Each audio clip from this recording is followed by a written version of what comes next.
If you were born 100 years ago and it was the 1920s, you'd be in some ditch in northern France, living in the fucking mud, hoping not to get killed by a random sniper in some bullshit war you barely understand for 4 years. Then you'd come home and hope your wife hasn't been bombed.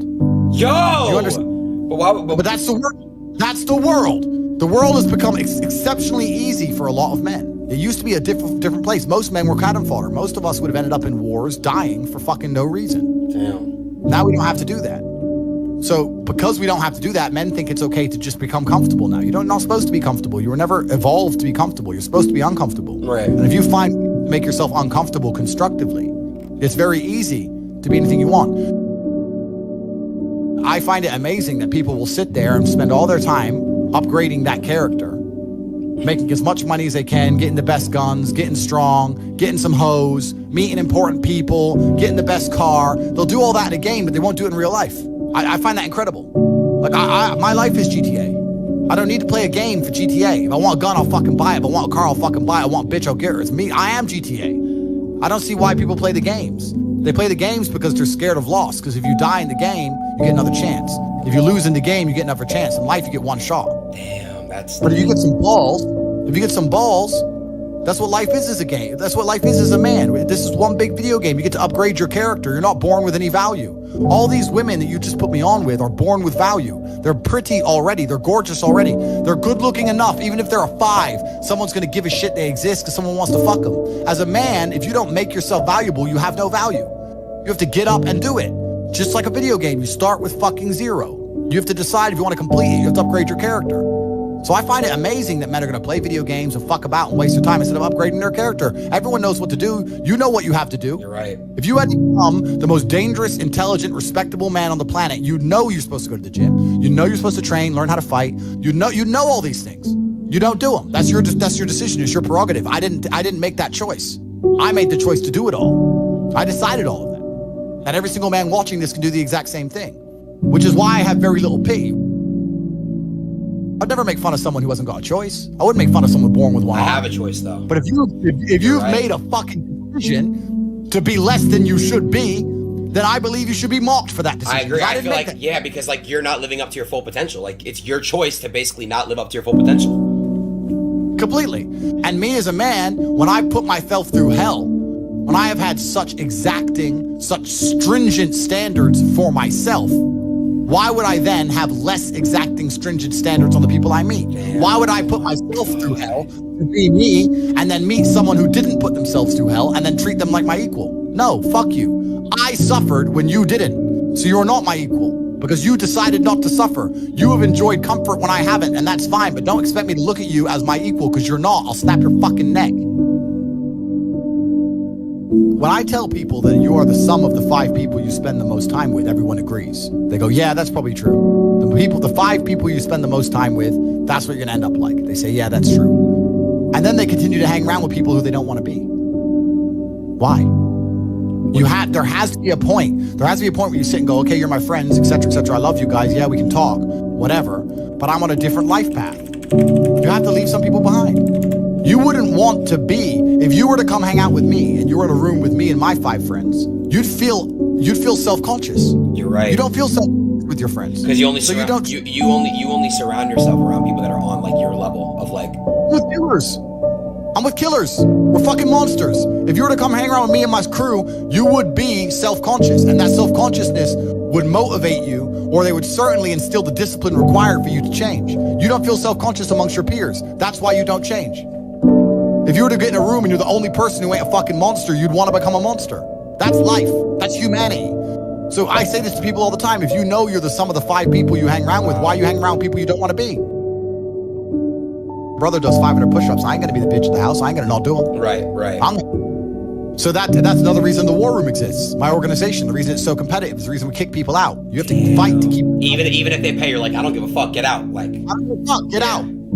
Out. It doesn't matter. Everyone pays to join. You get kicked out anyway. You have to fight to keep your place. That's the whole. Damn. That's because that's how life was.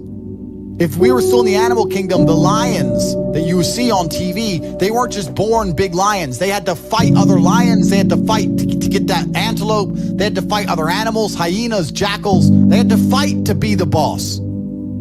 We live in a comfortable world now where people think, oh, it doesn't matter, it doesn't matter. But you know what? To some degree, it does matter. It does matter, and I'll tell you who it matters to. It matters to your soul, and it matters to God. I stand in the mirror with a pure heart.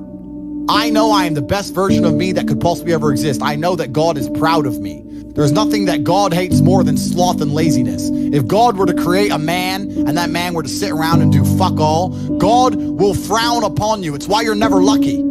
If you're listening to this and you think I'm never lucky, I'll tell you why, because God dislikes you because you're fucking lazy. Start to work. Start to show God the beauty of his own creations. You'd be amazed how lucky you'll become. Wow. God is unhappy with these people. And inside their hearts, they're unhappy. We talk about depression, anxiety, all those things you mentioned earlier on this podcast. That comes from self-loathing. You loathe your own weakness. You loathe your own laziness. This is what all of these things are. I don't feel depression. How can I feel depression when I'm the most powerful version of me that I could ever fucking be? How can I feel depression when I can squeeze my own hand hard enough to break my own bones? How can I feel depression when I've smashed and destroyed 68 people's faces in front of me, men who thought they could test me in fair combat? How can I feel depressed? It's impossible. Watch your friends when they're on TikTok. How long can they even focus on a video before they have to change? Half a second, a second. Maybe. All of your minds are broken. You can't even focus on anything anymore. You're right. You are constantly distracted to the point where you can't even appreciate the good things in your life. You're distracted. Your minds are broken. You need to rewire your mind and resist the slave programming. How? They have I'll tell you how. First thing you have to do is identify it. You have to identify what is happening to you. I use my mind to break the trap. What I do is I allow my enemy to manipulate me on purpose. And then I use my mind to break the trap and punish the perpetrators. I will sit on TikTok for a day and I'll just enjoy TikTok. And by the end of the day, I'll watch myself. How quickly I'm looking to be entertained, how little time I give a video, how fucked up I am. And then I'll blink and I'll cure my fucking brain. You must allow yourself to be manipulated and you must fix it. All of it. You just talked about not appreciating the things you have. Then blink and cure your brain. It's not difficult. There's just no competition because everybody's fucking distracted. They're getting distracted by this, distracted by that, watching fucking Netflix, jerking off to Pornhub like fucking jackasses. It's so easy to win if you can control your own mind. But it seems that nobody fucking can.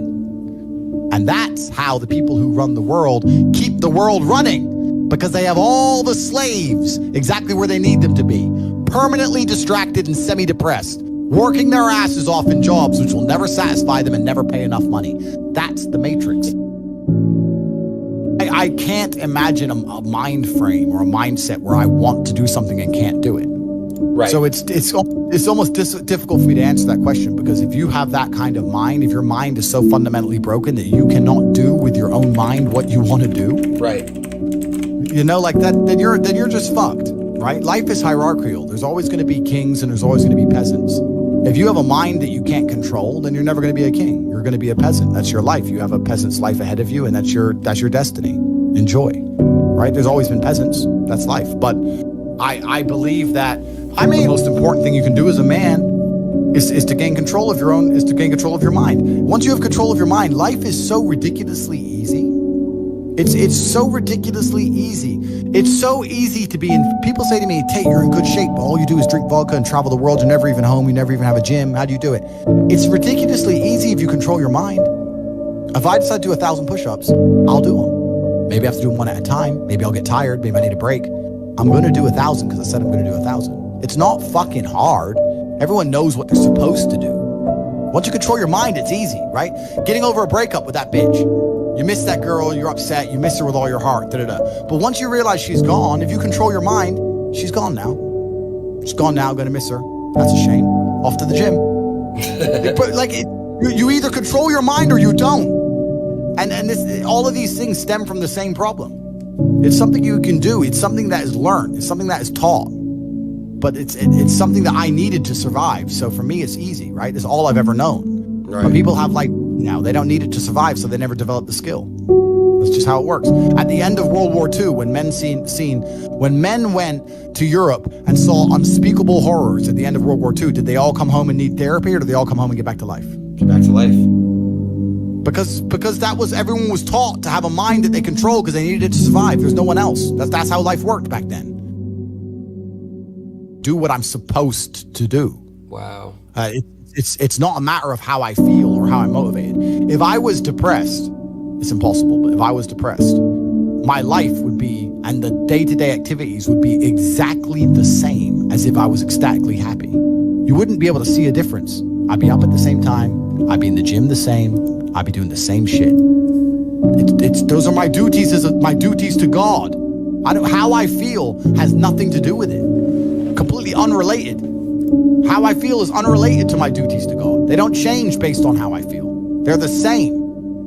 And they will be completed because I refuse to fail God or my bloodline.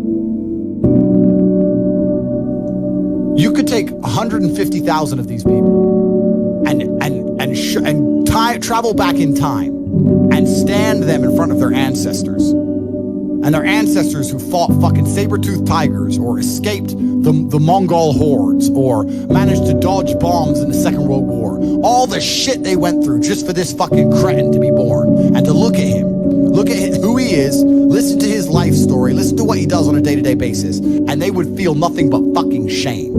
Your ancestors did all that shit, all that struggling to survive, hunting and gathering, fucking avoiding enemies, anything it took, dying at age 30 from a tooth infection, all the crap they went through just for you to be born so you could smoke weed and jack off. That's what your ancestors died for. That's what they worked so hard for.